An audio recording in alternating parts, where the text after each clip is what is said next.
The thin paper of the eviction notice felt like ice against Ilara Santos's fingertips. It was the final, official word on a disaster that had been unfolding in slow motion for weeks. Outside her window, the city screamed on, a symphony of angry horns and distant sirens, utterly indifferent to the silence inside her third-floor apartment. The air was thick with the scent of cheap, stale coffee and the metallic tang of her own fear. A wave of nausea rose in her throat as she stared at the bold-ass black letters, "Vacate by tomorrow." Her husband gone, taken by a so-called workplace accident that left more questions than answers and a mountain of debt she never knew existed. Her stomach twisted into a tight, painful knot. She could hear the quiet, even breathing of her two children, Lucas and Sophia, asleep in the other room, blessedly unaware that their world was about to be ripped out from under them. Her hands trembled, not from the chill of the morning, but from the bone-deep terror of a future that had suddenly become a black, gaping hole. It was over. She sat at the small, rickety kitchen table, the one her husband had proudly built, and emptied her purse. The contents spilled out with a sound that was both pathetic and final, a few worn bills and a cascade of dull, metallic coins. She methodically smoothed the bills and stacked the coins, her movements slow, deliberate, as if the ritual itself could change the outcome. A 5, a 1, another one. The quarters, dimes and nickels formed small, sad towers. Her heart hammered against her ribs as she counted. $87, $87, and the clothes on their backs stood between her children and the street. She felt a cold sweat bead on her forehead. The number echoed in the crushing silence of the room, a mockery of the medical bills piled on the counter, their total screaming into the thousands. She stared at her calloused hands, a seamstress's hands, hands that could create beauty and warmth from simple cloth, now utterly powerless. A single hot tear escaped and slid down her cheek, leaving a salty track of pure, undiluted despair. Lucas, her 10-year-old, had appeared in the doorway, his face pale and his eyes too old for his years. He wasn't crying, but he clutched a worn-out toy soldier so tightly his knuckles were white.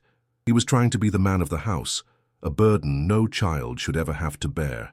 Behind him, 7-year-old Sophia rubbed her sleepy eyes, her pink pajama bottoms dragging on the floor. "Mommy, I'm hungry," she whispered, her small voice cutting through Ilara's paralysis like a shard of glass. Then came the question that Ilara had been dreading, the one that made her feel like her bones were turning to dust. "Where are we going to sleep tonight?" Ilara's breath hitched. She felt her carefully constructed composure shatter into a million pieces. She forced a smile that felt like a grimace and pulled them both into a tight, desperate hug. She buried her face in Sophia's hair, inhaling the faint, sweet scent of strawberry shampoo, a ghost of a normal life that now felt a lifetime away. She had to be their rock. But she felt like she was drowning in quicksand. There was one last option, a single, crinkled piece of paper she had almost thrown away, tucked inside a sympathy card. It was a deed, an inheritance from a great aunt she'd never met, a name she barely recognized. The property was in a place she'd never heard of, a remote rural town hours away, a name that sounded more like an exile than a destination. She pulled it from the envelope. The paper was old, brittle, and felt fragile in her trembling hands. The document didn't spark hope. It was simply the only door that wasn't locked and barred. It was this, or a homeless shelter. Her gaze fell on her sewing machine, packed neatly in its case near the door, a symbol of a life and a skill that could no longer save them. A bitter taste filled her mouth. The decision wasn't a choice, it was a surrender. She would use the last of her money, the pathetic $87, to take her children into the unknown, trading a familiar hell for a new one. Her heart felt like a cold, heavy stone in her chest.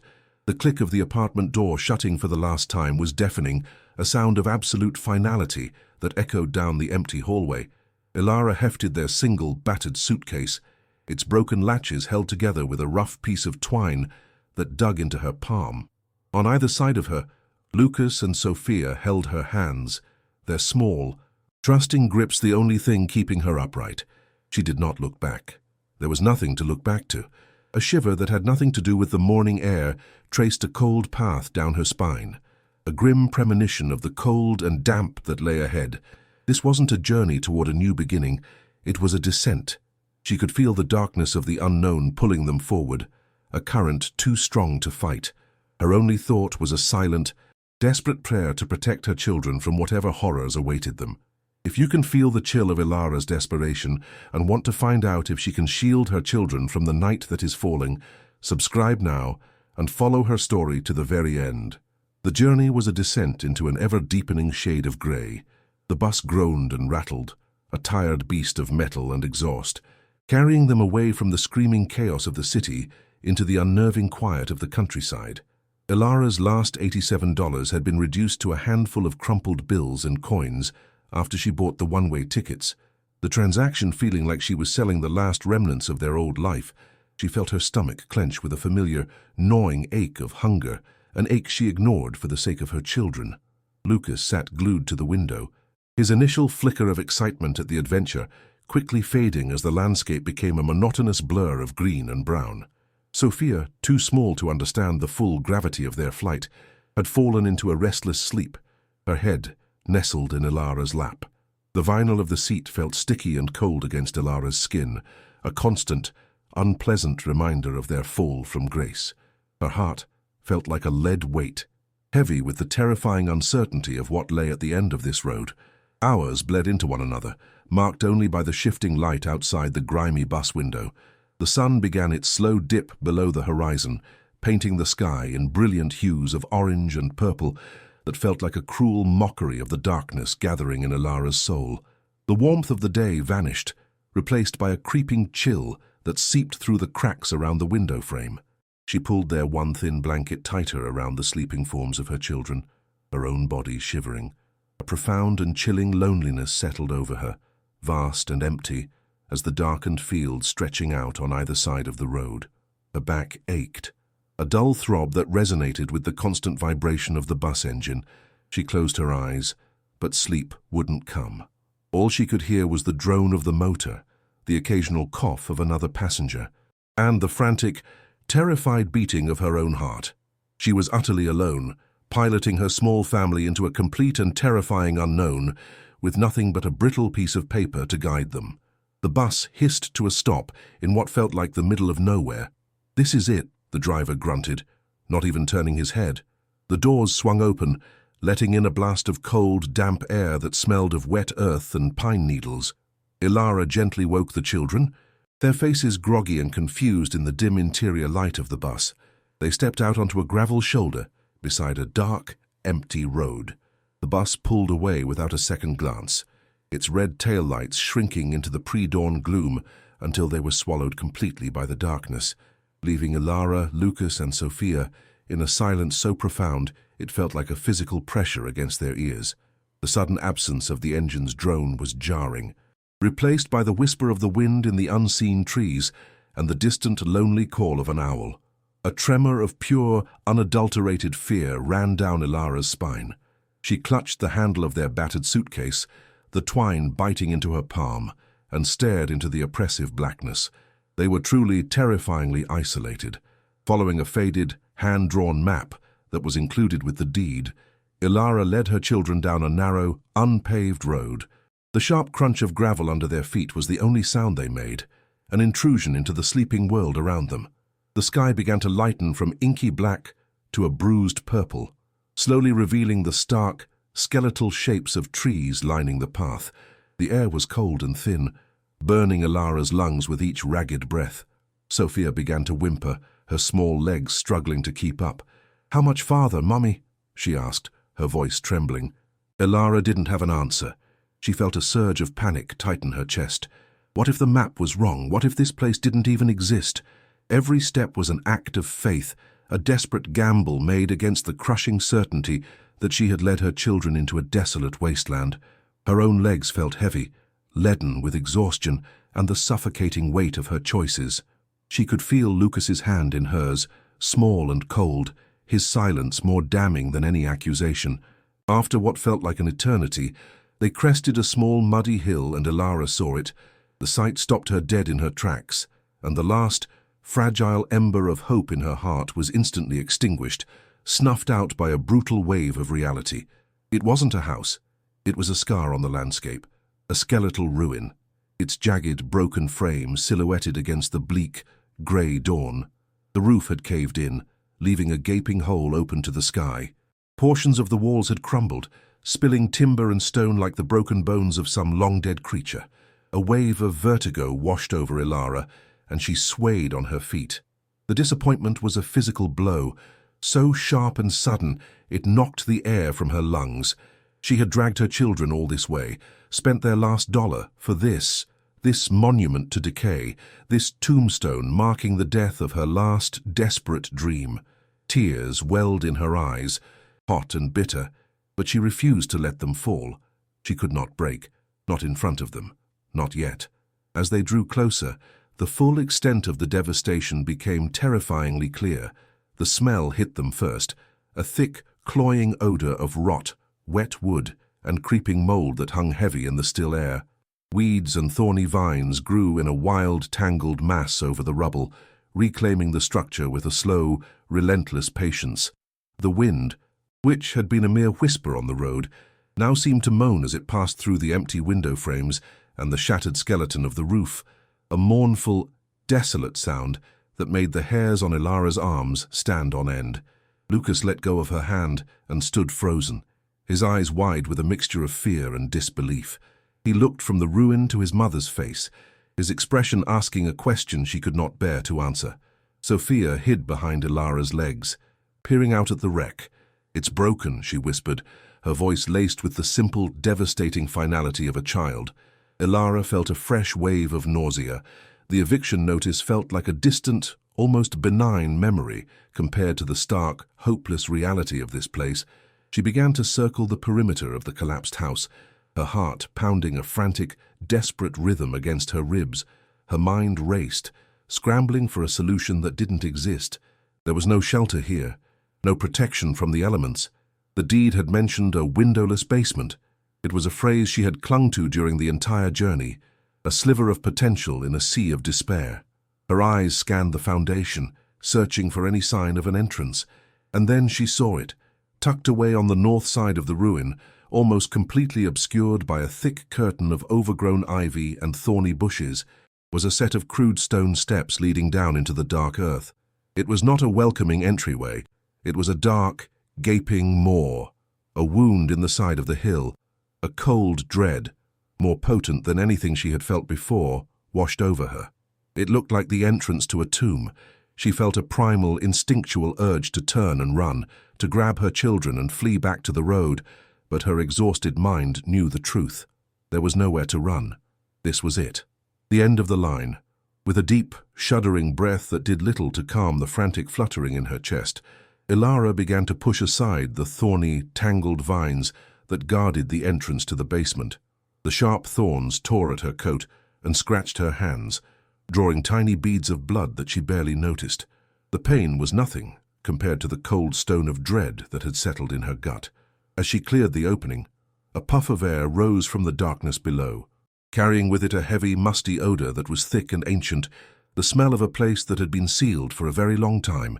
It smelled of wet earth, of creeping fungus, and something else, a faint, underlying scent of stagnant water and decay. It was the smell of a freshly opened grave. A powerful shiver racked her body. She hesitated at the top of the slick, moss-covered steps, her feet feeling rooted to the spot. Below her was an abyss, but behind her was nothing. Taking her children's hands, her own grip trembling, she forced herself to take the first step down into the suffocating blackness. The darkness inside the basement was absolute, a thick, palpable void that swallowed the faint grey light from the entrance. Ilara's first breath was a gasp as the cold, damp air filled her lungs. It was thick with the suffocating smell of mold, so potent it was almost a taste. She let go of her children's hands, ordering them to stay put on the top step as she fumbled blindly along the wall, her outstretched fingers brushing against the shocking cold of weeping. Slick concrete. The silence was broken only by the sound of her own ragged breathing and the frantic pounding of her heart. Her searching hand snagged on something thin and dry, a string. With trembling fingers, she gave it a sharp pull. There was a click, and a single, bare bulb suspended from the low ceiling flickered violently to life, stuttering on and off before settling into a weak, sickly yellow glow. The light didn't bring relief. It brought horror. It illuminated the full, stark reality of their new home, and Ilara's stomach plummeted. It was a box. A cold, square concrete box, no larger than the single room they had just been evicted from. The floor was a patchwork of cracked, uneven concrete and bare, damp earth, dark. Ugly water stains streaked the walls like giant, weeping tears, tracing the paths where moisture had been seeping in for years, perhaps decades. The corners of the ceiling were draped in thick, ancient cobwebs, so dense and dusty they looked like grey, rotting cloth. There was nothing else. No furniture, no shelves, no sign that this space had ever been used for anything other than storage or forgotten things. It was not a room, it was a cell, a tomb. The weak, flickering bulb cast long, dancing shadows that seemed to writhe and twist in the corners of her vision, making the empty space feel crowded with unseen presences. Ilara felt a wave of claustrophobia so intense it made her dizzy. This was not a shelter. This was a place to be buried alive. Her hope, already so fragile, shattered completely. A sound, previously lost in the rush of her own blood in her ears, now became horribly apparent. Drip, drip, drip. It was a slow, steady, relentless rhythm. The sound of water seeping through a crack in the concrete ceiling and landing in a shallow, algae-rimmed puddle in the center of the floor. Each drop echoed with a hollow, plinking sound that seemed to magnify the oppressive silence, a maddening, monotonous clock counting down the seconds of their misery. The cold from the floor began to seep through the thin, worn soles of Ilara's shoes, a damp, penetrating chill that felt like it was leaching the very warmth from her bones. The air was so heavy and foul, it was difficult to draw a full breath. It tasted of dirt, of rot, and of utter despair.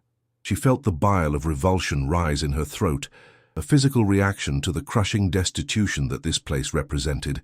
This was the bottom. She had thought she had hit it before, but she had been wrong. This was the true, deep, dark bottom. A small, heartbroken sound broke the spell of her horror. Sophia had begun to cry.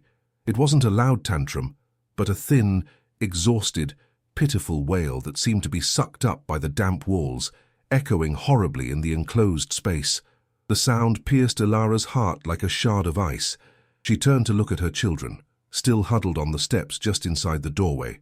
Lucas stood rigid, his face a pale, shocked mask. His small shoulders slumped in a posture of utter defeat that was devastating to see on a 10-year-old boy. He just stared into the grim, yellow-lit space, his eyes wide and vacant. In that moment, Ilara felt the full, crushing weight of her failure as a mother. She had promised to keep them safe. She had promised to find them a home, and she had led them here, to this cold, wet, underground prison. A sob caught in her own throat, thick and painful. She had gambled everything on a ghost of a chance, and she had lost spectacularly. All the strength, all the adrenaline that had carried her through the eviction and the journey, drained out of her in a single, debilitating rush. Her legs felt weak, unable to support her. She slid down the cold, damp concrete wall, not caring about the grime or the moisture, until she was sitting on the filthy floor. She wrapped her arms around her knees and just stared at the dripping water, at the flickering bulb, at the dancing shadows. The cold of the concrete was absolute, a deadening chill that seeped into her bones and seemed to find the very core of her soul. The unsteady light from the bare bulb above her head seemed to mock her, a perfect sputtering metaphor for her own extinguished hope. Hot, silent tears finally began to stream down her face, carving clean paths through the grime on her cheeks. It was over. She had failed them. This was worse than the streets. On the streets, at least there was the sky. Here, there was only the suffocating weight of the earth above them. She sat there for a long time, lost in a haze of misery, the cold seeping deeper into her body until she felt numb. The only sound was Sophia's quiet crying and the relentless drip from the ceiling. But then, through the fog of her despair, she saw Lucas move. He walked slowly down the last few steps, went to his sister and wrapped his arm around her shoulders. "It's okay, Sophia," he whispered, his voice trembling but firm. "Mum will fix it. She always does." The words, spoken with a child's blind faith, struck Ilara with the force of a physical blow. She looked at her two children, huddled together, their small, pale faces illuminated by the sickly yellow light. And something deep inside her shifted, a primal, powerful instinct. The fierce, unthinking, unyielding love of a mother for her cubs roared to life, cutting through the icy grip of her despair. She was their rock. She was their protector. She could not give up. Not here. Not now. Not while they still believed in her.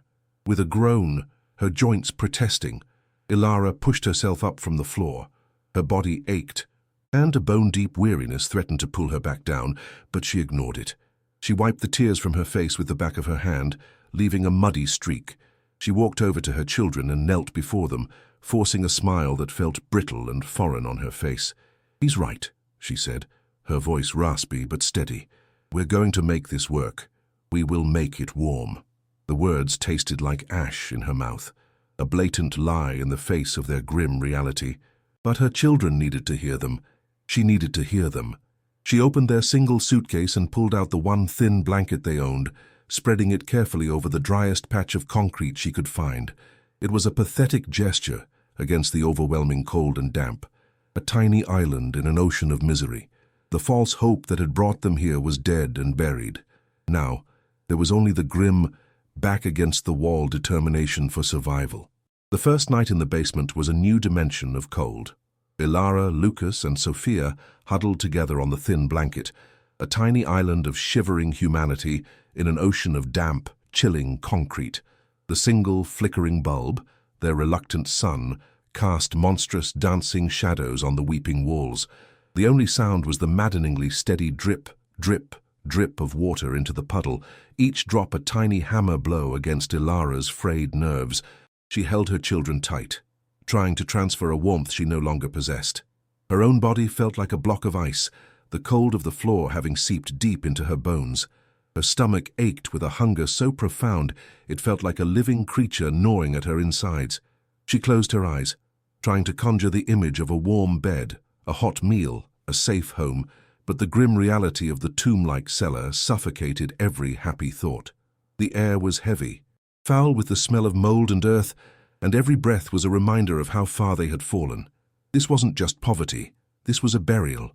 As she lay there, suspended between a shallow, restless sleep and a waking nightmare, she felt it. A strange, rhythmic puff of cool air against her cheek. It was gentle, almost imperceptible at first, like the ghost of a whisper. She froze, every muscle in her body tensing. Her heart, which had been beating a slow, exhausted rhythm, suddenly began to hammer against her ribs with a frantic, painful urgency. A cold sweat, entirely different from the damp chill of the room, broke out across her forehead. The puff came again, slow, deep, regular. It felt exactly like someone breathing slowly and deeply right next to her face, but there was no one there. Lucas and Sophia were still, their breathing shallow and even in sleep. A wave of pure, primal terror washed over her. Her mind, already strained to the breaking point, screamed that they were not alone. The dancing shadows in the corner of her eye no longer seemed like tricks of the light, but like silent, waiting figures. The cellar felt suddenly, horribly crowded. Ilara's breath hitched in her throat, a choked, silent sob of fear. She lay perfectly still, her ears straining against the dripping sound, listening for any other sign of a presence, a footstep, a rustle of clothing, the creak of a floorboard that didn't exist. There was nothing, only the drip, drip, drip and the frantic, suffocating beat of her own heart. The puff of air came again, a cold kiss in the dark. It caressed her cheek and was gone. This time, however, a tiny sliver of logic cut through her terror. The air was cold. It felt like a draft. But from where? The basement was a sealed concrete box buried in the earth, the only opening the steps leading down, which were behind them. She forced her eyes open, her gaze darting around the small and hellish space. The sickly yellow light of the bulb revealed nothing but stained concrete, ancient cobwebs, and the oppressive, enclosing darkness. The feeling of being watched was so intense it was a physical pressure, but her rational mind fought for control. It had to be a draft. It had to be, slowly, carefully, so as not to wake her children. Ilara began to move.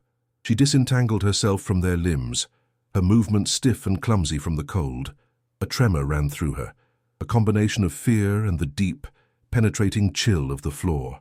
She got onto her hands and knees, the rough, gritty concrete biting into her skin. The air felt still and stagnant where she knelt. She began to crawl, slowly, deliberately across the floor, her cheek turned towards the wall, chasing the source of the phantom breath. The floor was filthy, covered in a fine layer of grime and damp earth that clung to her hands and knees. She ignored the revulsion coiling in her gut. She had to know. She moved past the deepest shadows, her heart pounding with the fear of what she might find lurking there. Then she felt it again, stronger this time, a steady stream of cool air flowing over her skin. She was close. It was coming from the base of the wall, where the uneven concrete floor met the packed dirt of the foundation. Her fingers, trembling and numb with cold, traced the source. There, almost invisible in the dim light, was a small crack. It was a jagged hairline fracture in the concrete, no wider than a knife's edge, running along the floor for about a foot. She pressed her cheek closer, and the draft was undeniable. It wasn't a breath, but a constant, faint current of air, whistling with a sound so high-pitched and soft it was almost inaudible. The rhythmic quality she'd first felt had been the flickering of the bulb, which had made the moving air seem to pulse in the dark. A wave of relief, so powerful it almost made her weep, washed over her, dispelling the terrifying specter of an intruder. But the relief was immediately replaced by a new, powerful emotion: curiosity. Why was there a draft here? A sealed basement shouldn't have a ventilation shaft at floor level. It made no sense. This crack was a question mark in the middle of their concrete prison, a tiny flaw in the perfect, suffocating design of the room. It was the first thing in this whole wretched place that wasn't what it seemed. Her seamstress's mind, accustomed to solving problems of construction and design, took over. A draft meant a connection from this sealed room to somewhere else, somewhere with moving air, somewhere outside. A flicker of an impossible, insane idea sparked in her mind. A way out, not just from the basement, but from the trap their lives had become. She needed to see what was behind it. She searched the immediate area, her fingers probing the grimy floor. Her hand brushed against something hard and metallic. Pulling it from the loose dirt and debris, she found a short, rusted piece of rebar, probably left over from the original construction. It was heavy and solid in her hand, a crude but effective tool. Her heart began to beat faster, this time not with fear, but with a strange, unfamiliar excitement. She positioned the sharp, broken end of the rebar into the crack and began to dig. The metal scraped against the concrete with a harsh, grating sound that echoed loudly in the confined space. But she didn't care. She was focused, her entire being concentrated on this single task. The concrete around the crack was old and brittle. With a few sharp jabs, a chunk of it broke away, widening the opening. Underneath was not more concrete, but soft, dark earth. The draft grew stronger, smelling of deep, dry soil and something else, something old and stony. It was the smell of a crypt, but a dry one. Ilara worked with a frantic energy, fueled by a surge of adrenaline she hadn't felt in months. She scraped and dug, ignoring the blisters forming on her palms and the ache in her back. Dirt flew, piling up beside her. Lucas stirred, woken by the noise. "Mom," he whispered, his voice thick with sleep. "What are you doing?" Ilara didn't stop digging, but she answered, her voice tight with effort. "I found something. Lucas, I think I found something." He crawled over to her, his eyes wide with a mixture of confusion and awe as he watched his mother tear into the floor of their prison with a piece of rusted metal. The scraping continued, a desperate, rhythmic sound that was the polar opposite of the passive, dripping water. It was a sound of action, a sound of rebellion. After several minutes of furious digging, the rebar struck something hard with a dull, metallic thud. Not the sound of stone, but of iron. Ilara's breath caught in her throat. She dropped the rebar and used her bare hands, scooping away the loose earth with a desperate urgency. Her fingers brushed against a cold, rough, pitted surface. She cleared more dirt, her heart hammering against her ribs. Slowly, an object began to take shape in the shallow hole. It was dark, flat, and square, and in the center of it, caked with dirt and rust but unmistakable, was a looped iron handle, a handle for a ring pull. It was a trapdoor, A hidden trapdoor, buried beneath the concrete floor of the basement for who knows how many years. Ilara sat back on her heels, staring at it, her chest heaving. The air from the crack was now a steady breeze flowing from the edges of the iron square.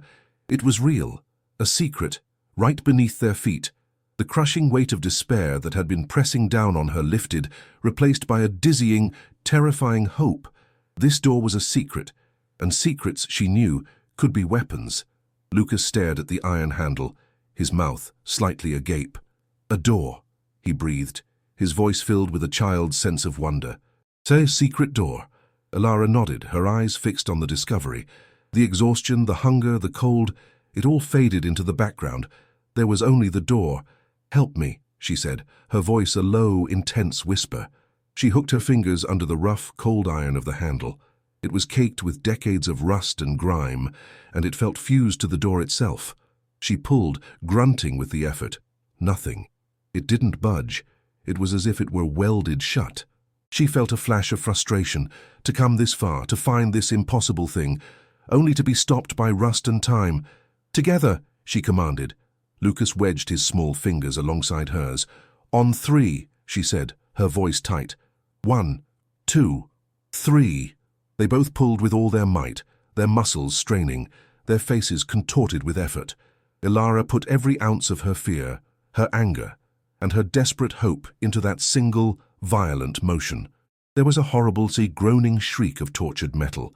The sound of rust breaking its long seal was deafening in the silence of the basement. The trapdoor resisted, fighting them, then suddenly gave way with a heavy, final clang, lifting a few inches before slamming back down. The noise made Sophia cry out in her sleep, but Ilara barely noticed. They had moved it. It could be opened. A wild, triumphant laugh bubbled up in Ilara's throat, a sound so foreign and joyful it startled her. She felt a surge of strength. They tried again, this time wedging the rebar under the edge to use as a lever. With a final, coordinated heave, the heavy iron door scraped open across the dirt, revealing a square of perfect, impenetrable blackness beneath. A blast of air rushed out to meet them. It was not the damp, moldy air of the basement, but something entirely different. It was cool, yes, but it was dry. And it carried the scent of old paper, of dry leather, and of time itself. It was the smell of a place that had been perfectly preserved, a pocket of the past hidden from the world. Ilara peered into the opening, her heart thudding a nervous rhythm. The darkness was absolute. She fumbled for the string of the bare bulb, pulling it so the cord stretched, allowing the weak yellow light to penetrate the first few feet of the hole. The light revealed a small, brick-lined compartment. It was not a tunnel or a large cellar, but a meticulously constructed dry storage space, like a small, underground safe. The bricks were old but clean, the mortar intact. Whoever built this had intended for its contents to survive, and in the center of the brick floor, waiting in the darkness, was a single object. It was a heavy metal box, about the size of a shoebox, its surface dark and bound with iron straps. It wasn't treasure glittering in the light. It was something far more intriguing. It was a container, a vessel for a secret. The mystery deepened, another layer peeling back to reveal a harder, more complex core. The question was no longer what was behind the wall, but what was inside this box. Getting the box out was a struggle. It was unexpectedly heavy, and Ilara had to lie on her stomach, her arms stretched down into the cold darkness of the compartment, to get a good grip on it. Her fingers scraped against the rough brick as she maneuvered it towards the opening. Lucas helped guide it, his small hands pulling as she pushed from below. With a final, clumsy heave, they dragged it out onto the basement floor. It landed with a solid, heavy thud that spoke of dense contents. Ilara stared at it, her breath misting in the cold air. The box was clearly very old. The iron straps were pitted with age, and a complex, rusted lock was set into its face. There was no key. Another dead end, another test. For a moment, she felt the familiar sting of frustration, but then her eyes fell on the rebar, lying where she'd dropped it in the dirt. Her expression hardened. She had torn open the floor. She would tear open this box as well. She was done being a victim of circumstance. She was now an agent of discovery, and nothing would stand in her way. "Stand back, Lucas," she ordered, her voice firm. She hefted the heavy piece of rebar. its weight familiar in her hands now. She positioned the sharp edge of the metal against the rusted lock mechanism. She took a deep breath, the cold air burning her lungs, and brought the rebar down with all her strength. The clang of metal on metal was explosive, a violent percussive sound that shattered the basement's silence.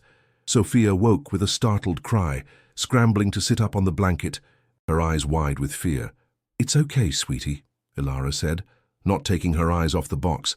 "Mommy's just opening something." She struck it again and again. Each blow was a release of pent-up rage and despair. She was not just striking a lock. She was striking back at the eviction, at the debt, at the accident, at the cold, at the ruin. She was smashing the cage that had been built around them. With a final, desperate blow, there was a sharp crack, and the rusted hasp of the lock shattered, falling to the floor in pieces. The lid of the box popped open a fraction of an inch. With trembling hands, Ilara set the rebar aside. She knelt before the box as if it were an altar. The air suddenly felt thick with anticipation. Lucas and even little Sophia crawled closer, their fear forgotten, replaced by a shared, breathless curiosity. This box had been hidden for a reason. Its contents were valuable enough for someone to build a secret, brick-lined vault beneath a house. Money, she thought. It had to be money, or jewels, something that could save them, something that could buy them a ticket out of this nightmare. Her heart hammered against her ribs, a wild drumbeat of hope. She took one last, shaky breath, and slowly, ceremoniously, she lifted the heavy iron lid. Her eyes peered into the dark interior, expecting the glint of gold or the sparkle of gems. But her gaze was met with something else entirely, something that initially caused a pang of sharp, bitter disappointment. The box was not filled with treasure. It was filled with paper. The disappointment was a cold splash of water, but it vanished as quickly as it came, replaced by a deeper, more profound intrigue. This wasn't just any paper. Stacked neatly inside were several leather-bound books. Their spines cracked and faded with age. The leather was dry to the touch, and the air filled with the rich, musty scent of old libraries and forgotten knowledge. Beside the books lay a thick bundle of official-looking documents, tied together with a piece of brittle twine that looked as if it might turn to dust at the slightest touch. Ilara felt a strange sense of reverence. This was not the immediate salvation of money, but it felt heavier, more important. This was a story, preserved and deliberately hidden away. A story someone had gone to extreme lengths to protect, the kind of story that someone else might have gone to extreme lengths to bury. She carefully lifted one of the leather-bound books. It was a diary. She could just make out the faded, embossed letters on the cover, a name and a set of years, dating back half a century. She ran her fingers over the cracked leather cover. It felt like touching history itself. The book was surprisingly heavy, dense with pages. A shiver that had nothing to do with the cold ran down her spine. A diary is a private thing, a record of a person's innermost thoughts, their secrets. To hide a diary in a locked box inside a hidden vault suggested secrets of the most dangerous kind. She untied the brittle twine around the bundle of official documents. It crumbled in her fingers, turning to brown dust. She carefully unrolled the top document under the weak, flickering light. The paper was yellowed and fragile, but the ink was a dark, official blue. It was a land deed, filled with formal legal language, property lines, and signatures. But as her eyes scanned the page, she saw a name she recognized. It was the name of her great-aunt, the one who had left her this ruined property. Her name was right there, on a legal document dated 50 years ago. The mystery of the basement had suddenly become personal. Her hands trembled as she sifted through the other papers. There were more deeds, for this property and for the surrounding parcels of land. There were hand-drawn maps marked with strange symbols and notations, and tucked within them were documents of a different sort. They were geological surveys, thick with technical data, charts, and chemical compositions. It made no sense. Why would her family, simple farmers from the look of it, have detailed geological surveys hidden with their land deeds? Ilara felt the first stirrings of a dreadful premonition. The pieces didn't fit. Farmers, deeds, geological reports, and a secret vault. It was a puzzle. And she was holding all the pieces, but she had no idea what image they were supposed to form. The air in the cellar seemed to grow colder, heavier, charged with the weight of the unanswered questions now piled on the floor in front of her. The initial mystery of the cold draft had led her here, to a box full of paper that felt infinitely more dangerous than any ghost. Ilara carefully opened the first diary. The pages were brittle, and the handwriting inside was a tight, controlled script. The ink faded from black to a rusty brown. It was written by a man, her great-uncle, she presumed, the husband of the woman who left her the deed. She read the first entry, dated over 50 years prior. It spoke of the land, of the weather, of the price of crops. It was the simple, straightforward account of a farmer's life. It felt mundane, normal. She flipped forward, scanning pages, the entries blurring together. The tone was consistent, calm, and practical. She felt a flicker of disappointment. Perhaps this was just a sentimental collection, family records hidden for safekeeping. Perhaps there was no great mystery here after all, just the sad, forgotten history of a family she never knew. She was about to close the book when a single, underlined phrase, written with a heavier, more urgent hand than the rest, caught her eye. It was a name, the Colonel. The handwriting around it was different, shakier, as if written in fear. The name seemed to leap off the page, charged with a dark energy. The Colonel. It was a title, not a name, a designation of power and authority. Ilara's heart began to beat a little faster. She turned the page, and the tone of the diary changed completely. The calm, pastoral entries vanished, replaced by short, frantic paragraphs filled with fear and suspicion. The writer spoke of late-night visits, of whispered threats, of neighbors suddenly selling their land for suspiciously low prices and disappearing overnight. The name appeared again and again. The Colonel. He was buying land. No, not buying. Taking. The diary entries became a chronicle of terror, a meticulous record of a community being systematically dismantled by a single, powerful, unseen force. The entries were filled with a growing sense of dread. The writer convinced he was being watched, convinced that the Colonel wanted his land, and convinced he would not be the one to profit from it. The simple farmer's journal had transformed into a witness statement. Ilara felt a chill seep into her bones that was colder than any concrete floor. The words on the page were painting a picture of a crime, a massive, unfolding conspiracy that had taken place on the very ground where she now sat. She looked back at the geological surveys, her mind racing. What was so special about this land? This worthless, remote farmland that had been so desperately coveted by a man known only as the Colonel. Her eyes scanned the technical columns of the survey report, and though she didn't understand most of the jargon, a few words, circled in pencil by the diary's author, stood out. Rare earth mineral deposits, significant concentrations, untapped. A wave of dizziness washed over her as the first horrifying pieces of the puzzle clicked into place. This land wasn't worthless. It never had been. It was a treasure chest, and her great-uncle had known it.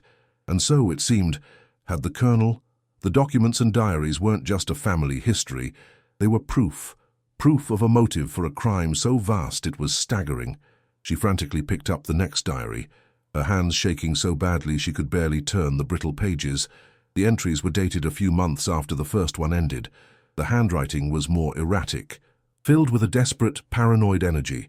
Her great-uncle wrote of his attempts to warn his neighbors, of his secret meetings, of his efforts to gather proof of the Colonel's activities. He described his discovery of the mineral deposits, a discovery he thought would save them, but had instead become his death sentence. He knew they were coming for him. The last few pages of the diary were a harrowing account of his final days. The writer, fully aware that his life was in danger, he wrote of building the hidden compartment, of securing the diaries and the surveys, convinced that one day someone would find them and expose the truth. He described the trapdoor, the box, the lock, a final message in a bottle thrown into the ocean of time. The last entry was short, almost illegible. He is here, Valerius. He is not a colonel. He is a monster. God help us all, Valerius. The name hit Ilara like a physical blow. It was not just a name, it was a key. The Colonel was not a phantom, he had a name, and he had been here in this house 50 years ago. Ilara's mind reeled. This wasn't just a historical crime she had stumbled upon. This was a legacy of violence that was directly connected to her family, to the land she now stood upon. The so-called inheritance was not a gift. It was a burden, a terrible secret passed down through a generation. The story of her great-uncle's fate was right here, in his own hand. He hadn't sold his land and moved away. He had been silenced. A cold, terrifying realization began to dawn in Ilara's mind, connecting the past to her own tragic present. Her husband's workplace accident, the unexplained debts that had appeared from nowhere, the speed of their eviction. It had all felt too fast, too efficient, too cruel. She felt a suffocating sense of paranoia. Was it possible? Could these events, separated by 50 years, be connected? The thought was insane, but in the cold, dark cellar, surrounded by the evidence of a historic crime, it felt terrifyingly plausible. She sat back, the weight of the discovery pressing down on her, more suffocating than the earth above. She had come here seeking shelter, a last refuge from a world that had cast her out. Instead, she had unearthed a ghost, not a supernatural spirit, but the far more dangerous ghost of human greed and violence. The diaries were a testimony. The surveys were a motive. Together, they were an accusation, a powerful weapon lying dormant in a cellar for half a century, and she had just woken it up. She looked at her children, huddled together on the blanket, their faces pale and innocent in the flickering light. She had brought them here to protect them, but she now realized she may have led them into the heart of a danger far greater than poverty or homelessness. The secret in this box was not a solution to her problems, it was a fuse, and by finding it, she had just lit it. The only question now was how long she had until it reached the bomb. A sense of dread, cold and absolute, filled her. The mystery was no longer about the past. It was about whether they would survive the present. The air in the basement, already thick with the scent of mold and cold earth, now seemed to be poisoned with the ink of the past. Ilara's blood ran cold as she pieced together the story from the brittle, yellowed pages. It was a tale of pure, calculated evil, written in her great-uncle's increasingly frantic script. The colonel, he wrote, was a phantom of the military dictatorship, a man who moved with impunity, cloaked in the authority of a brutal regime. He used his power not for his country, but for his own bottomless greed. The words painted a horrifying picture in Ilara's mind. Families terrorized in the dead of night, deeds signed under duress, and men who resisted simply disappearing. Her heart hammered against her ribs, a frantic bird trapped in a cage of bone. This wasn't just history. It was a confession written by a victim. A wave of nausea rose in Ilara's throat as she read the final, damning entries. The colonel, identified now as a man named Valerius, had perfected the art of the convenient tragedy. A faulty tractor, a hunting accident, a barn fire. The diary was a meticulous, heartbreaking ledger of these state-sanctioned murders, committed to seize the land that sat atop a fortune in rare earth minerals. Her great-uncle had been the last to fall, his death staged to look like a collapse during a well-digging. The parallel was so stark, so brutal, that Ilara gasped for air. A suspicious workplace accident, the exact phrase used to describe her own husband's death. The cold realization settled over her not like a blanket, but like a burial shroud. This was not a coincidence. This was a pattern, a signature. The geological surveys were the motive, cold and clinical. They spoke of deposits of terbium, europium, and neodymium, words that meant nothing to her, but were clearly worth killing for. The value described in the technical reports was astronomical, a figure with so many zeros it seemed fictional. Ilara stared at the documents, her seamstress's hands, accustomed to the soft feel of cotton and wool, now holding proof of a 50-year reign of terror. Her great-uncle hadn't been a simple farmer. He had been the guardian of a truth so valuable and so dangerous that it had cost him his life. And now, it seemed, the ghost of that truth had found its way to her husband as well. The weight of this knowledge was immense, a physical pressure in the cold, damp air. She was no longer just a destitute widow. She was now the custodian of a terrible legacy, the sole inheritor of a truth that had been buried for half a century. The name Valerius echoed in the silence of the basement, a name that belonged to a monster who had changed his identity and built an empire on a foundation of her family's blood and bone. The cellar no longer felt like a prison of poverty, but like the heart of a conspiracy. The musty smell of the diaries was the smell of vengeance waiting. She looked at her children, sleeping peacefully, their innocent faces a stark contrast to the ugliness laid bare on the floor around her. A fierce, protective instinct surged through her. This secret was a weapon, and she was the only one left to wield it. But the thought was terrifying. Wielding a weapon like this against a man like Valerius meant war. Suddenly, a sound cut through the silence, sharp and alien. It was the crunch of tires on the gravel road outside. It wasn't the slow rattling sound of a farm truck, but the heavy, sure tread of an expensive, modern vehicle. Ilara's head snapped up, her heart leaping into her throat. The sound was too close, too confident. It wasn't someone lost, it was someone arriving. A cold dread, sharp and immediate, washed over her. He knows, she thought, the realization hitting her with the force of a physical blow. He knows I'm here. The informants. The diary had mentioned that the colonel had eyes and ears everywhere. 50 years later, it seemed nothing had changed. A frantic, animal panic seized her. Her hands flew, clumsy and shaking. As she shoved the diaries and the precious brittle surveys back into the heavy metal box, the papers crackled in protest. Every second felt like an eternity, stretched thin by terror. Outside, a car door slammed shut. The sound was crisp, solid, and expensive. A sound that did not belong in this world of decay and ruin. It was the sound of power. It was the sound of a predator. She slammed the lid of the box shut, the iron scraping loudly, and her entire body flinched at the noise. She felt exposed, caught, the secrets of the past scattered around her like incriminating evidence at a crime scene. She didn't have time to properly close the trap door. With a grunt of effort, she shoved the heavy box back into the dark, brick-lined compartment. She heard the sound of heavy, deliberate footsteps on the stone steps leading down into the basement. They were slow, measured, and utterly confident. Desperately, she scraped a pile of loose dirt and concrete debris over the iron trapdoor, a flimsy, pathetic attempt at concealment that she knew would never survive a close inspection.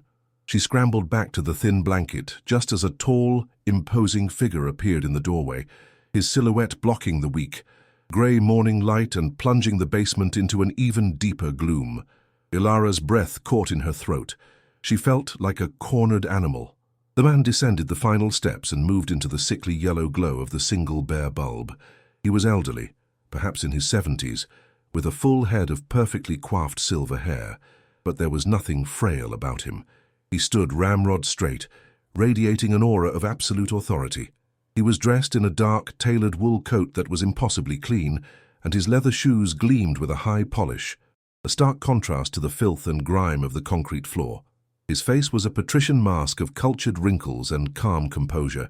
It was a face that could have been on the cover of a business magazine, the face of a philanthropist, a pillar of the community. Ilara felt her stomach twist. This was the face of a monster wearing a human mask. He stopped a few feet from her, his gaze sweeping the squalid room with an expression of faint, undisguised disgust. His eyes, she noticed, were not the warm eyes of a grandfather. They were a pale, cold blue, as sharp and lifeless as chips of ice, and they missed nothing. He smiled, a thin, dry parting of his lips that held no warmth. "Mrs. Ilara Santos, I presume," he said. His voice was a deep, smooth baritone, the voice of a man accustomed to being obeyed. "I am Mr. Valerius. I own most of the land around here." The name, spoken aloud in the tomb-like silence, hung in the air like a death sentence. Ilara felt the air leave her lungs in a silent gasp. It was him, the colonel. He was real, and he was here. His very presence was an invasion, a violation of their desperate sanctuary. A faint, clean scent of expensive cologne, sandalwood and something citrusy, drifted from him. A smell of wealth and power that was an aggressive insult to the basement's suffocating stench of mold and damp earth. It was the scent of a different world, a world that crushed places like this without a second thought. He didn't offer to shake her hand. He simply stood there, looking down at her and her sleeping children with an air of detached appraisal, as if he were inspecting livestock. Ilara's entire body went rigid, a primal mix of fear and hatred coiling in her gut. She had to force herself to breathe, to keep her face a neutral, unreadable mask. "I was so sorry to hear of your recent troubles," he continued, his voice dripping with a false, syrupy sympathy, that made Ilara's skin crawl. To be left with nothing but this ruin, it is a true tragedy. He gestured vaguely at the weeping walls, the dripping puddle, the whole miserable scene. Frankly, this property is a worthless blight on the landscape, an eyesore, but I believe in being a good neighbor. He paused, letting the silence stretch. I am prepared to offer you $5,000, cash. To take this unfortunate burden off your hands, you could take your children and start fresh somewhere clean. The offer was an insult, a grain of sand compared to the mountain of treasure he knew was buried beneath their feet. Ilara's mind screamed. $5,000. The number was a mockery, a cruel joke. She thought of the geological surveys, of the names of the minerals, of the immense wealth that had been stolen. A hot, violent rage surged through her, so powerful it almost choked her. She wanted to scream, to throw the words from the diary in his face, to accuse him of being a thief and a murderer. But one look at her children, so small and vulnerable, snuffed out the flame of her anger, leaving only the cold ash of fear. She could not provoke this man, not here, not now. She forced herself to remain silent, clutching her hands together in her lap so he wouldn't see them trembling. She simply stared back at him, her heart pounding a frantic, silent warning. Valerius's smile tightened slightly, his cold eyes narrowing. He had expected a quick, grateful acceptance. Her silence was a response he hadn't anticipated, and it clearly displeased him. His gaze moved slowly, deliberately around the small basement. He took in the single suitcase, the pathetic blanket, and then his eyes came to rest on the floor. They lingered for a fraction of a second too long on the patch of freshly disturbed earth near the wall, the place where the dirt was darker, the dust unsettled. Ilara felt her heart stop beating. He knew, or he suspected. The air grew thick, charged with unspoken menace. He looked back at her, his polite mask firmly back in place, but his eyes were reptilian. He took a small step back towards the stairs, a silent dismissal. "You should consider my offer carefully.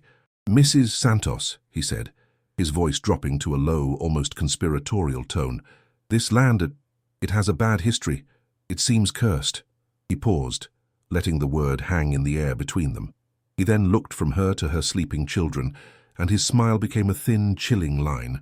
"It would be a tragedy," he said, his voice soft, but carrying the weight of a granite slab. If another accident were to happen here, he did not need to raise his voice. The threat was absolute, unmistakable, and delivered with the cold precision of an executioner. He turned without another word and ascended the stone steps, his polished shoes making no sound on the slick surface. The oppressive weight of his presence lingered for a moment, and then the sound of his car engine starting. A low, powerful hum filled the air before it faded into the distance, leaving behind a silence that was 1,000 times more terrifying than the noise. Ilara sat frozen, the man's final words echoing in the cellar, a poison that had contaminated their last refuge. She was no longer just a woman who had discovered a 50-year-old crime. She was a witness, a threat, and she had just been marked for death. The knowledge she possessed was a death sentence, not just for her, but for the 2 small lives sleeping beside her. What would you do in her place? Would you give the monster what he wants, taking the money to save your children and letting the ghosts of the past stay buried? Or would you risk everything, including the lives of your family, to fight for a justice that was 50 years overdue? The silence Valerius left behind was heavier and more menacing than his words. It pressed in on Ilara from all sides, thick with the damp cold and the lingering, phantom scent of his expensive cologne. Her heart hammered against her ribs, a frantic, trapped bird trying to escape. Her breath came in short, ragged gasps that burned in her lungs. The threat, if another accident were to happen here, was not a suggestion. It was a promise. It echoed in the small, concrete space, twisting around the weeping stains on the walls and dripping into the stagnant puddle on the floor. She stared at the spot where he had stood, a man who had built an empire on the bones of her family, and a cold, primal fear, deeper than any she had ever known, settled into her very marrow. She was no longer just poor and desperate. She was prey. The game had changed, and she now knew the stakes were not just her future, but her life and the lives of her children. The cellar was no longer a grim shelter. It was a pre-dug grave, A violent shiver racked her body, a convulsion of pure terror. She scrambled to her feet, her gaze darting towards her sleeping children. Lucas and Sophia, their faces relaxed in innocent slumber, were oblivious to the death sentence that had just been pronounced over their heads. A wave of fierce, protective rage washed over her, momentarily eclipsing the fear. She would not let him have them. She would not let this monster, this ghost from a bloody past, touch her children. The thought was a spark in the freezing darkness of her mind. She had to get them out. Not tomorrow, not in an hour, but now. The basement, which had felt like the bottom of the world, now felt like the belly of a beast, and its jaws were slowly closing. The air itself felt thin, stolen by the magnitude of the threat. She looked at the disturbed patch of earth covering the trapdoor, a pathetic camouflage that she now saw as a screaming beacon, pointing directly to the evidence that would get them all killed. Her hands trembled violently as she realized the box was both their only hope and their immediate damnation. Her mind raced, a chaotic storm of panic and desperate calculation. She couldn't stay here. But where could she go? They were miles from the nearest town, with no money, no phone, and no one to turn to. The bus station was a lifetime away. They were isolated, trapped in Valerius's kingdom, a kingdom he had built and controlled for 50 years. Every shadow in the basement seemed to lengthen and deepen, twisting into menacing shapes. The drip of the water was no longer just annoying. It was a countdown. Each drop a second closer to the moment Valerius would decide she had considered his offer long enough. A sob of pure despair caught in her throat. She had found the truth, a truth powerful enough to bring down a tyrant, but she was trapped in a concrete box with it. The weight of the secret, combined with the crushing isolation, was suffocating. She felt a wave of claustrophobia so intense she thought she would scream. She had to get out, to breathe air that wasn't thick with the stench of mold and death. Grabbing the single, thin blanket, she wrapped it around the still sleeping forms of her children, a futile gesture of protection. She needed to think, to find a way out of this immediate trap. Tiptoeing to the stone steps, she peered cautiously up and out of the basement entrance. The world outside was bathed in the flat, unforgiving grey light of midday. The sky was a uniform, oppressive sheet of cloud. The landscape was desolate, just skeletal trees and rolling, muddy fields under the bleak sky. There was no sign of life, no wisp of smoke from a chimney, no distant sound of a tractor. There was nothing, just an endless, empty vista that mirrored the terrifying emptiness in her own soul. For a moment, her resolve faltered. Maybe Valerius was right. Maybe she should just take his money, as insulting and blood-soaked as it was, and run, disappear, save her children. But then, the image of her husband's face flashed in her mind, and the words from the diary, "He is a monster," echoed in her ears. She couldn't. It would be a betrayal of everything. Then she saw it. Far in the distance, almost lost against the backdrop of the grey woods, was a flicker, a tiny, thin tendril of white smoke rising straight up into the still air. It was so faint it was almost a ghost, but it was undeniably there. A chimney, a house. Someone else was out here. The sight was like a jolt of electricity to her heart. It was a sign of life in the middle of this wasteland, a single point of reference in a world that had become unmoored. Hope, a dangerous and fragile thing, flickered within her. It could be anyone. It could be another of Valerius's informants, another pair of eyes watching her. But it was a chance. It was the only chance she had. She made a decision, a desperate gamble born of sheer terror. She would take the box, the evidence, and she would go towards that smoke. She would trust a complete stranger over the known evil that was hunting her. It was a mad plan, but it was a plan. And a plan was better than sitting in a tomb, waiting to die. Leaving the children for a few precious, terrifying minutes, she went back down into the suffocating darkness of the basement. Her hands, slick with a cold sweat, fumbled with the dirt over the trapdoor. She worked with a frantic, silent urgency, her ears straining for the sound of returning tires. The silence was absolute, broken only by her own ragged breathing and the scraping of her hands in the earth. She heaved the iron door open, the groaning protest of the rusted hinges sounding like a scream in the stillness. Reaching down, she grabbed the heavy metal box. The weight of it was immense, not just in pounds, but in the history and danger it contained. Holding it felt like holding a live bomb. She slammed the trapdoor shut, not caring about the noise, and kicked dirt and debris over it. It wouldn't fool anyone looking, but it might buy her a few seconds. With the box clutched to her chest, she raced back up the steps, her heart pounding a rhythm of pure, unadulterated fear against the cold metal. Waking the children was a gentle cruelty. Sophia's sleepy, confused face and Lucas's worried, questioning eyes were like tiny daggers in her heart. "We're going for a walk, my loves," she whispered, the lie tasting like ash in her mouth. She wrapped the box in the thin blanket, disguising it as a bundle of bedding, and hoisted it under one arm. The weight was awkward and immense. She took her children's hands, their small fingers cold in her own, and started walking, not towards the road, but across the soggy, uneven field, towards the distant, ghostly plume of smoke. Every step was an effort. The wet earth sucked at her worn shoes, trying to pull her down. The cold wind cut through her thin coat, chilling her to the bone. She kept looking over her shoulder, her entire body rigid with the expectation of seeing Valerius's car appear over the hill. The ruin of the house behind them looked like a waiting tombstone, a monument to the fate she was so desperately trying to outrun. The journey was a pilgrimage of fear. After what felt like an eternity of slogging through mud and tangled undergrowth, they finally saw it. Tucked into a small hollow and surrounded by a dense ring of pine trees was a small, ramshackle cabin. It was little more than a shack, with weathered, unpainted wooden walls and a crooked stone chimney from which the thin trail of smoke emanated. It looked ancient and forgotten, a hermit's dwelling. A wave of profound apprehension washed over Ilara. This was her destination, her gamble. A part of her wanted to turn back, to hide in the woods, but the weight of the box in her arms and the memory of Valerius's cold eyes pushed her forward.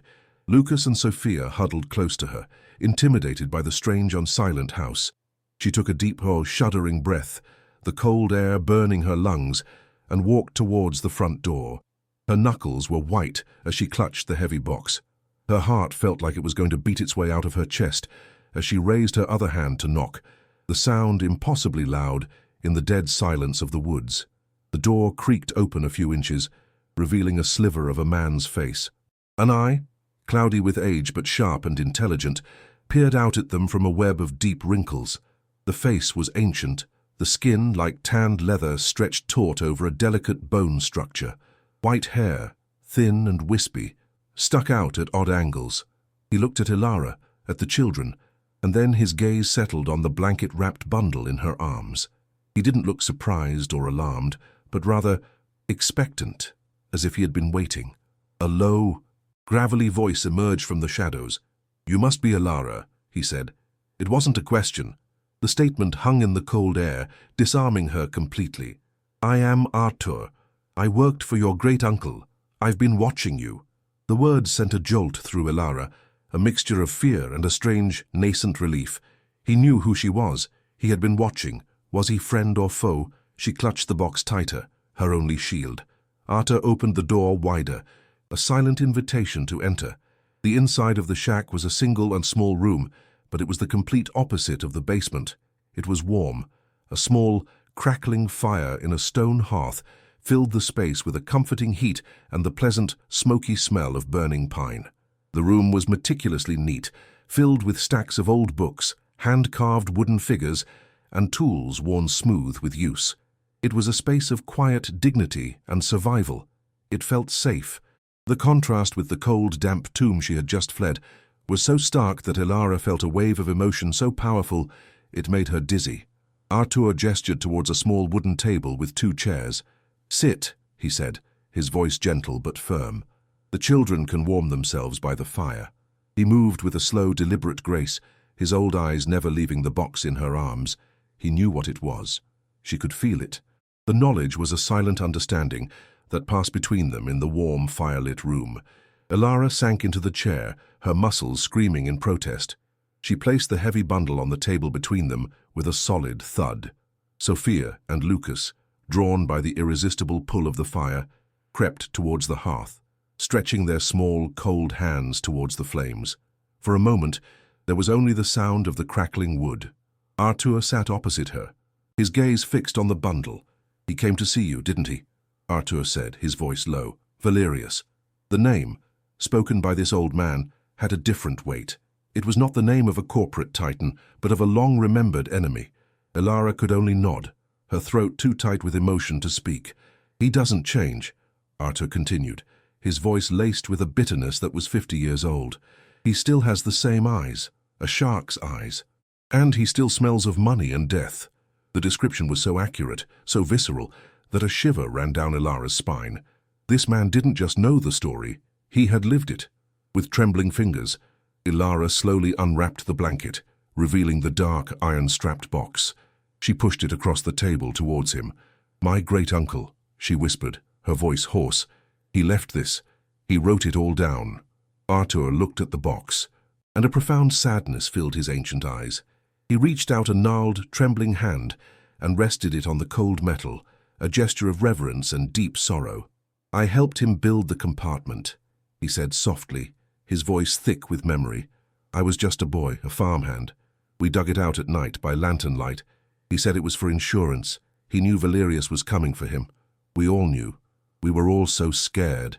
He looked up at Ilara, his cloudy eyes suddenly sharp and clear. He was a good man, the best of them.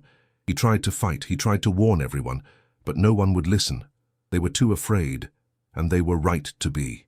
Arthur explained what the diaries only hinted at. He spoke of the reign of terror, his voice a low, pained whisper. He had been there. He had seen the fear in his neighbors' eyes, had heard the late-night visits, had watched families pack up and leave in the dead of night after a visit from Valerius's men. He spoke of the accidents, his voice cracking, as he recounted the story of a friend who had been found under a faulty tractor, a man who had sworn he would never sell his land. Arthur's testimony was the human cost, the raw, emotional truth that filled the gaps between the diary's frantic entries. He was the last living witness, the guardian of the story, a man who had carried this terrible burden in silence for half a century, waiting for the insurance to be found, waiting for someone brave enough or desperate enough to finally use it. The fire crackled, casting dancing shadows on his wrinkled face, illuminating the deep lines of grief etched there. "Valerius, he was never a real colonel," Arthur scoffed, a flicker of old anger in his eyes. "It was just a name he took, a title to give him an air of authority during the dictatorship. He was just a thug, a land grabber with powerful friends in a government that didn't care about poor farmers. He saw the surveys, the ones your great-uncle commissioned, and he knew he was sitting on a gold mine. He took it all, and piece by piece, life by life." Arthur leaned forward, his expression grim. "He built a corporation, Valerius Agriculture, on top of that stolen land, laundered the blood money into a legitimate business, changed his history, became a respected man, but I never forgot. I stayed, I watched, I remembered the faces of the dead." Ilara listened, mesmerized, the full scope of the evil laid bare before her. It was bigger, uglier, and more systematic than she could have ever imagined. Valerius hadn't just committed murder, he had erased an entire community from history. Then, Ilara knew she had to ask the question that had been poisoning her own mind, the terrifying suspicion that connected the past to the present. Her voice was barely a whisper, frail and trembling. "My husband," she began, the words catching in her throat. He died in a workplace accident. They said he worked in demolition." Arthur's face, already etched with sorrow, seemed to collapse. The old man closed his eyes, and a single tear traced a path through the deep ravines on his cheek.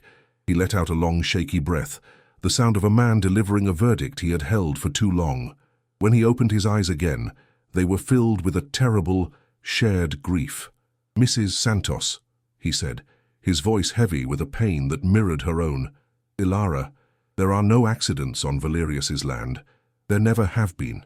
The words landed with the finality of a coffin lid closing, confirming her darkest, most unspeakable fear, and sealing the two tragedies together into a single, monstrous crime. Arthur's voice dropped even lower, a pained, confidential murmur. "Your husband, he was a good man, an honest worker. He was hired by one of Valerius's subsidiary companies for a demolition project on one of the old, outlying farms, the one that belonged to the Miller family."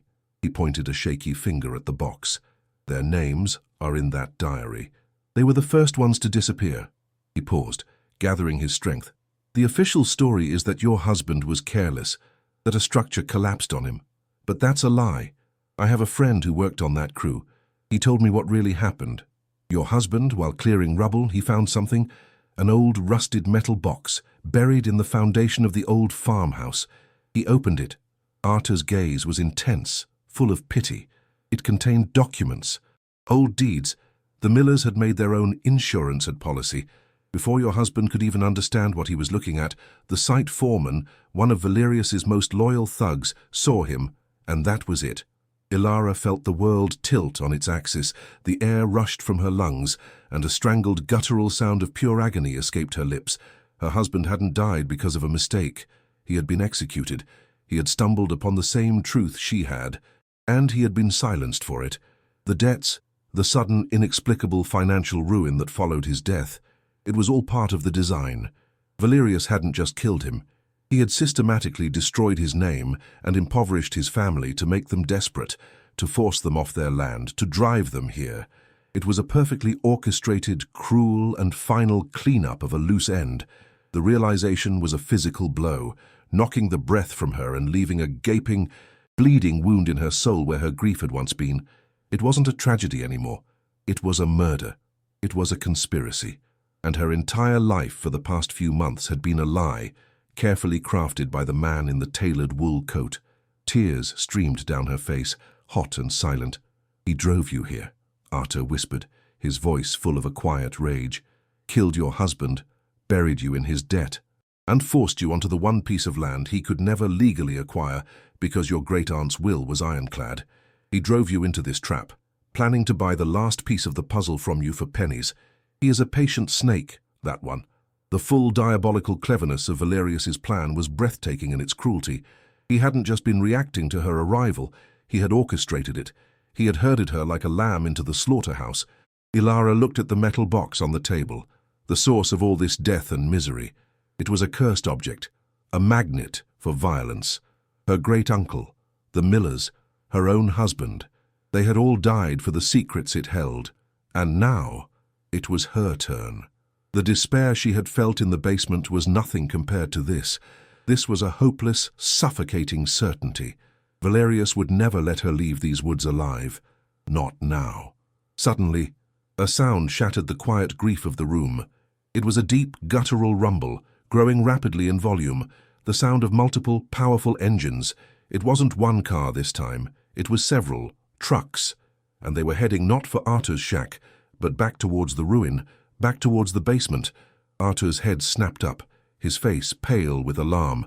"He's not waiting," he breathed, scrambling to his feet and rushing to the small, grimy window.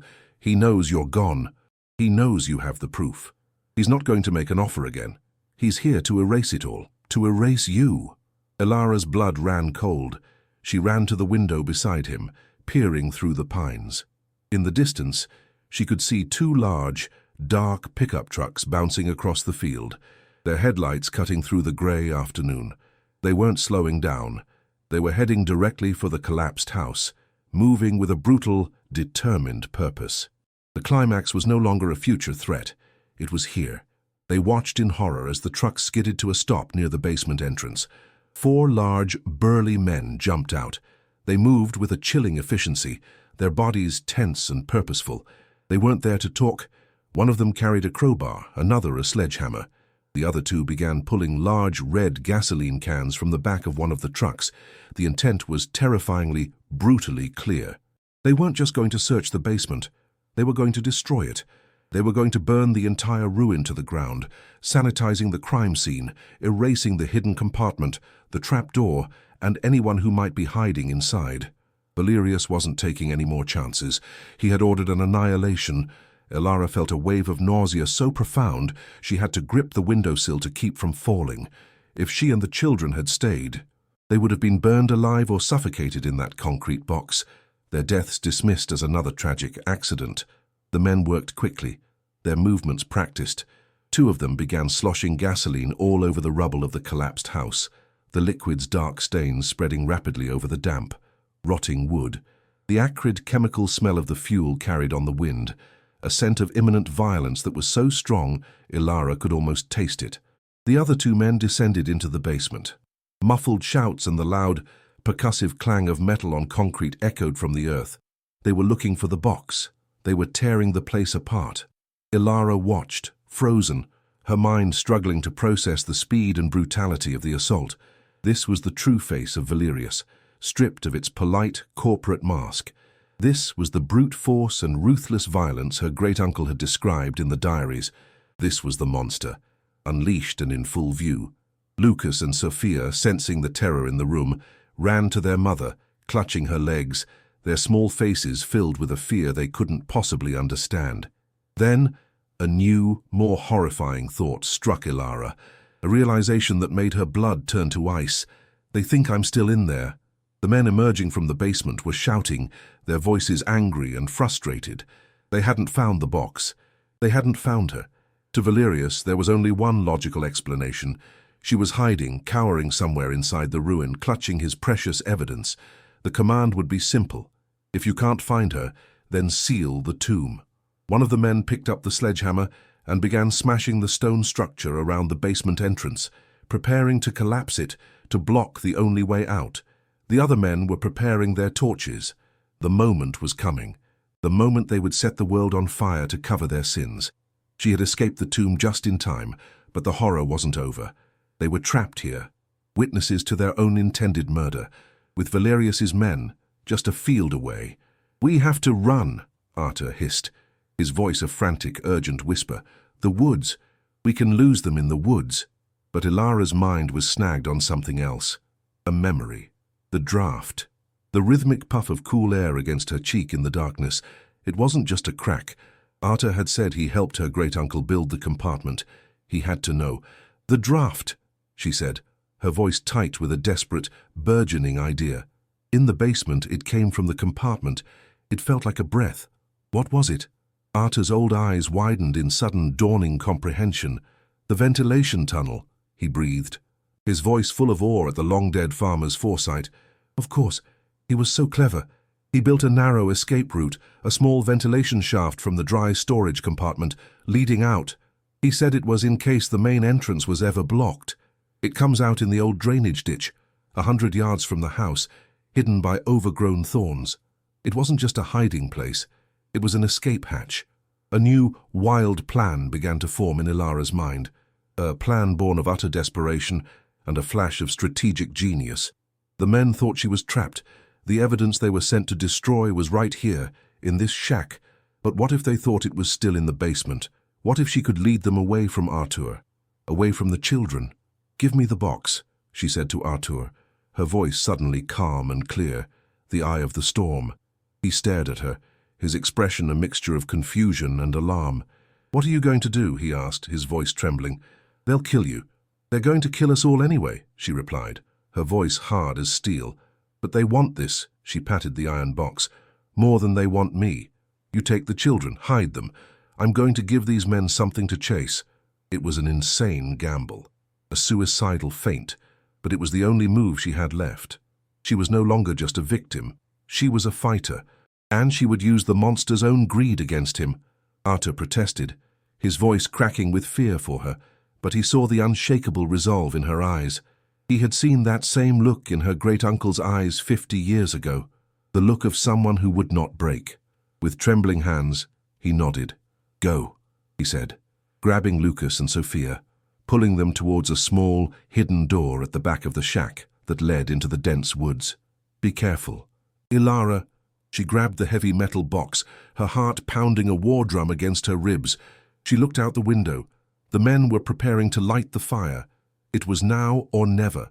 She took a deep breath, clutching the cold, heavy iron that had cost her so much, and kicked open the front door of the shack. She stood silhouetted in the doorway, the box held high for them to see.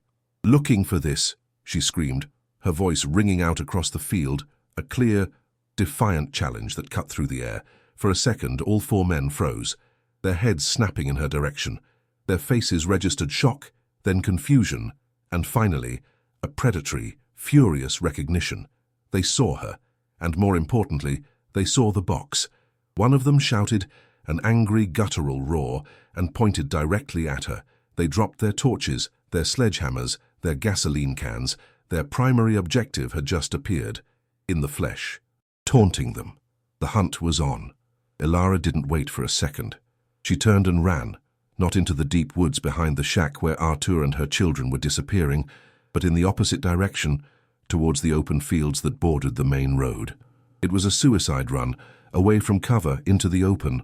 The box was heavy, its weight throwing off her balance, her lungs screaming for air, her legs burning with the effort. But she ran, fueled by pure adrenaline and the fierce, desperate love for the children she was leading the danger away from. She could hear them behind her, their heavy boots pounding the earth, their angry shouts cutting through the wind. They were faster than her, younger, stronger. She knew she couldn't outrun them for long, but she didn't need to outrun them forever. She just needed to lead them on a chase, to pull them far away from her family, to buy Arthur enough time to get the children to safety. The ground was uneven, and she stumbled, nearly falling, the weight of the box almost pulling her down. A wave of hot pain shot through her ankle, but she ignored it, pushing through the agony. The wind whipped tears from her eyes, her breath coming in ragged, painful sobs. She was a decoy, a lone antelope leading the pack of wolves away from the herd. The thought gave her a strange, fierce strength. Every painful step was a victory. Every second she was still running was another second of safety for her children. This was her final stand. The chase was brutal and short. The shouts grew closer, the pounding of their feet like thunder right behind her. She risked a glance over her shoulder and saw their faces, twisted with rage and effort. They were closing in. She knew it was over, but she had done it. She had pulled them away, far across the field, a significant distance from Arthur's shack and the precious children it now protected. With her last ounce of strength, she heaved the heavy iron box as far as she could into a thick, thorny briar patch near the edge of the woods. It landed with a crash of breaking branches. Then her ankle finally gave out. She collapsed to the wet, cold earth, her body screaming in protest, her lungs on fire. She lay there, gasping for air, as the four menacing figures surrounded her, their shadows falling over her like a cage. One of them, a huge man with a scarred face and dead eyes, knelt down, his face just inches from hers. "Big mistake," he growled, his breath smelling of stale coffee and malice. As two of the men held her down, the other two began tearing at the thorny briar patch, searching for the box. Ilara closed her eyes, a strange sense of calm washing over her. She had done all she could. She had saved her children. The rest no longer mattered, but as she lay there, waiting for the inevitable, she heard a new sound. It was distant at first, but growing closer with incredible speed. It was not the sound of a truck. It was a high-pitched, piercing siren, a sound that did not belong in these quiet, forgotten woods, a sound of authority, a sound of rescue. The men heard it too. They froze, their heads snapping up towards the road. The man holding her down cursed violently, his grip suddenly faltering. In the distance, coming over the hill at a speed that churned up mud and gravel, were not one, but three vehicles, their red and blue lights flashing brilliantly against the bleak, grey sky. The federal police had arrived. The man with the scarred face stared, his expression of brutal confidence crumbling into pure, unadulterated panic. "Valerius," he spat, as if the name were a curse. He looked from the approaching police cars to Ilara, his eyes filled with a murderous fury. He raised a hand to strike her, to silence her for good, but it was too late. The first police car skidded to a halt just yards away, its doors flying open. Officers in tactical gear emerged, their weapons drawn and leveled directly at the henchmen. "Federal police, on the ground, now!" The command boomed across the field, a sound of absolute, unassailable authority. The fight drained out of the men instantly. Their brutal confidence evaporated, replaced by the cornered, pathetic fear of common criminals. Hands went up in surrender. It was over. The monster's foot soldiers had been captured. Ilara lay on the cold ground, the sharp pain in her ankle a distant, unimportant thing. She had survived. She had won. And justice, after 50 long years, was finally coming. Through the haze of pain and exhaustion, the flashing lights painted the grey field in strobing hues of red and blue. The world seemed to move in slow motion as the federal officers, efficient and impersonal, swarmed the scene. They wrenched Ilara's attackers from her and forced them to the ground. the satisfying click of handcuffs echoing in the sudden ringing silence. From the edge of the woods, a figure emerged, old and frail, but moving with a desperate urgency. It was Artur, holding Lucas and Sophia by the hand. The moment her children saw her, they broke free and ran across the field, their small cries of "Mommy" cutting through the cold air. She pushed herself up, ignoring the searing pain in her ankle, and wrapped them in an embrace so tight it felt like she was trying to fuse them to her very soul. Artur stood over them, his hand on Ilara's shoulder, his face awash with tears of relief. In a quiet voice, he explained how he had used an old shortwave radio, hidden for decades, to contact a human rights lawyer he'd been secretly corresponding with for years, waiting for this very moment, for this very proof. A commanding officer with a stern but compassionate face knelt beside Ilara. "Mrs. Santos," he said, his voice firm but gentle. "Mr. Artur's contact, the lawyer, she was already building a case. Your great-uncle's diaries, they are the key we have been missing for decades." Ilara, trembling, raised a shaky arm and pointed towards the dense briar patch. "The box," she whispered, her voice a hoarse rasp. "It's all in the box." Two officers moved immediately, using cutting tools to carefully clear the thorns. They retrieved the heavy iron box, handling it with a reverence usually reserved for a sacred artifact. As they brought it into the open, a sharp, professionally dressed woman with intelligent-eyed, fiery eyes stepped forward from the convoy. "I'm Elena Morales," she said, her voice radiating confidence and authority. "I'm your lawyer. From this moment on, you and your children are safe, and we are going to burn his entire world to the ground." The promise was delivered with the cold fury of a warrior, and for the first time in months, Ilara felt the ground solid beneath her feet. The raid on Valerius's estate happened at dawn. It was not a polite knock on the door, but a full-scale federal operation that smashed through the ornate iron gates of his sprawling mansion. The tactical team swarmed across the perfectly manicured lawns, their dark uniforms a stark intrusion on the opulent, peaceful landscape. Valerius was not found in his leather-lined study, a captain of industry orchestrating his empire. He was found in his bedroom. Awakened from a sound sleep, the officers burst in to find a startled, pathetic old man, blinking in confusion, clad in silk pajamas. His silver hair was disheveled, his face puffy with sleep and devoid of its commanding authority. As they snapped the handcuffs onto his wrinkled wrists, his mask of untouchable power finally shattered, revealing nothing more than a common, aging thug. The sight of him, shrunken and powerless, his reign of terror ending not with a bang, but with the quiet click of steel, was the first true taste of justice Ilara would come to savor. It was the end of the ghost, the final capture of the colonel. The metal box became the heart of the largest criminal investigation the region had ever seen. The diaries were a roadmap to hell, providing names, dates, and locations that federal investigators used to unearth a 50-year conspiracy. The geological surveys proved the immense motive, and the story exploded in the national news.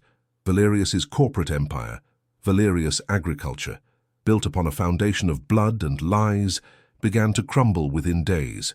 His powerful political allies, their own careers now tainted by the scandal, abandoned him completely.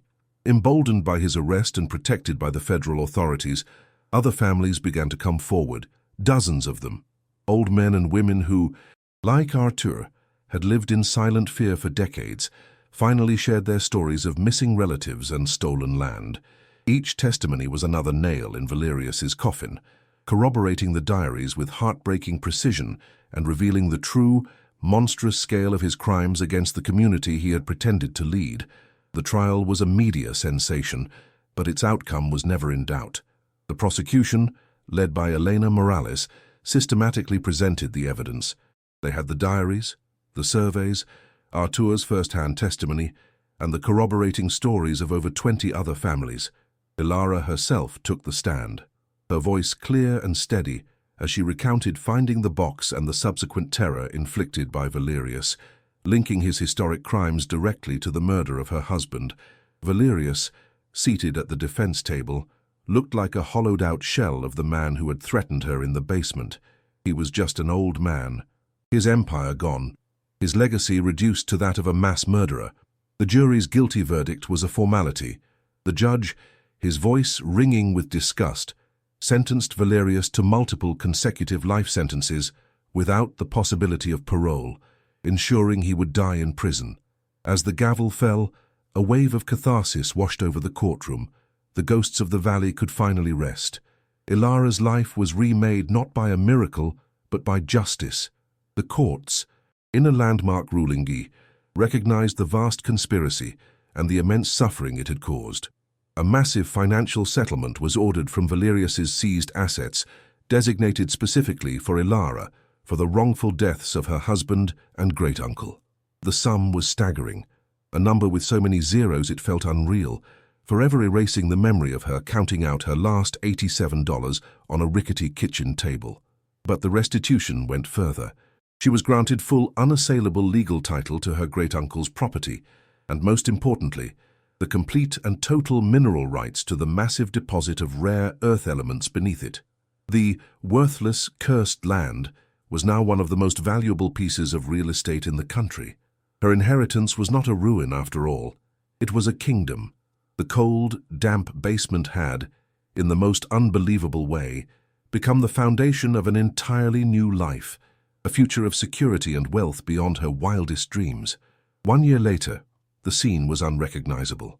On the hill where the ruin had once stood as a monument to decay, there now stood a beautiful modern house with large windows that flooded the rooms with sunlight. The air, once thick with the stench of rot and mold, now carried the sweet scent of blooming roses from a meticulously tended garden and the warm, comforting aroma of baking bread drifting from the kitchen. In the lush green yard, Lucas and Sophia played, their laughter bright and unrestrained, a sound of pure, unadulterated childhood joy. They were chasing a golden retriever, tumbling in the soft grass under a brilliant blue sky. The haunted, old expressions that had once marred their small faces were gone, replaced by the easy smiles of children who knew nothing but safety and love. The oppressive silence of the valley had been broken, replaced by the sounds of a life being lived fully and freely, the shadows of the past completely burned away by the bright, warm sun. Ilara sat in a spacious, sun-drenched studio, a room she had designed herself. Walls of glass looked out over the peaceful valley. The room was filled not with a single battered suitcase, but with shelves stacked high with bolts of vibrant, luxurious fabrics, silks, velvets, and fine cottons in every color of the rainbow. She sat at a gleaming, state-of-the-art sewing machine, its quiet, powerful hum a soothing melody. She was not frantically patching old clothes or sewing for pennies. She was creating. Her hands, no longer calloused by desperation, but guided by passion, moved expertly, stitching together an intricate and brilliantly colored quilt, a tapestry of her own design. It was a work of art, a celebration of beauty. The act of creation was no longer a means of survival, but an expression of joy. She felt the warmth of the sun on her back and a sense of profound, bone-deep peace she never thought she would feel again. She was no longer a victim. She was an artist, a creator, a survivor. Her transformation was not merely personal, it was communal. She had not forgotten the ghosts of the valley or the living victims who had suffered alongside her family. With a significant portion of her newfound wealth, she established the Santos Artur Justice Foundation, headed by Elena Morales, and with an elderly but invigorated Artur on its board. The foundation's sole mission was to seek justice for the other families cheated and terrorized by Valerius. It provided the best legal aid in the country, funding exhumations of accident victims, challenging fraudulent land titles, and suing for reparations. It offered scholarships to the descendants of the families Valerius had destroyed, ensuring that the next generation would have the opportunities their ancestors were denied. Ilara had turned the weapon that had been used to destroy her family into a tool of healing and restitution, transforming her personal victory into a legacy of hope for the entire region. The final scene was one of simple, perfect peace. Ilara sat at the head of a long, polished oak table in her warm, inviting dining room. The table was groaning under the weight of a feast: a roasted chicken, bowls of steaming vegetables, fresh bread, and a pitcher of cold milk. Lucas and Sophia were seated on one side, happily chattering about their day. On the other side sat Artur, his face relaxed and full of health, a permanent twinkle in his eye. The contrast with their first night huddled on a cold concrete floor, gnawed by hunger and despair, was absolute. The memory of the eviction notice and the single, pathetic blanket felt like a story she had read about someone else, a lifetime ago. She looked at the faces of her children, safe, happy, and loved. A single, silent tear slid down her cheek. But this time, it was not a tear of sorrow or fear. It was a tear of pure, overwhelming gratitude. Stories like Ilara's remind us that even in the deepest darkness, courage can ignite a light that exposes monsters and reclaims the future. If you were moved by her journey from despair to redemption, subscribe to our channel and ring the bell. You won't want to miss the next story we unearth.